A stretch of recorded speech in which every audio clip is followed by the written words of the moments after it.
placent ça sur différents fonds d'épargne, différents fonds d'investissement pour préparer leur retraite. Donc, leur vocation, c'est pas de vendre, c'est d'acheter de façon chiante, récurrente, tous les mois pour placer pour leur retraite.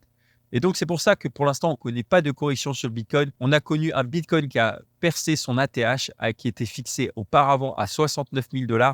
Et c'est pour ça que je te dis que pour l'instant, on est seulement au début. L'intérêt est encore assez faible, même si vous êtes de plus en plus nombreux sur la chaîne à rejoindre la chaîne, à vous abonner. Et je vous en remercie. On est encore tôt dans ce cycle. Et ici, il y a différents fonds aux États-Unis dans lesquels tu peux investir via les ETF Bitcoin. Le IRA, il y a le 401k qui sont des fonds retraite.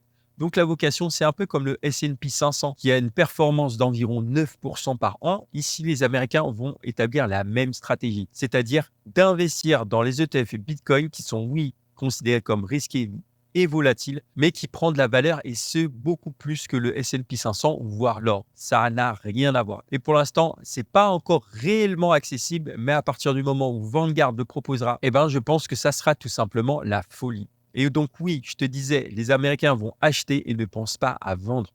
Leur but, c'est de vendre dans 20 ans. Et pendant 20 ans, ce laps de 20 ans, ils vont acheter tous les mois 1 000 $ pour épargner pour leur retraite. Mais à partir du moment où ils verront que le Bitcoin explose, ils vont investir d'autant plus. Ça s'appelle le FOMO, c'est-à-dire qu'ils vont passer de 1 000 $ d'investissement mensuel à 2 000 $, 5 000 $, 10 000 $. Et là, on peut connaître un Bitcoin qui, sur le long terme, peut connaître une valorisation qui peut monter selon certaines prédictions, à 1 million, voire 2 millions de $ d'ici une paire dizaine d'années.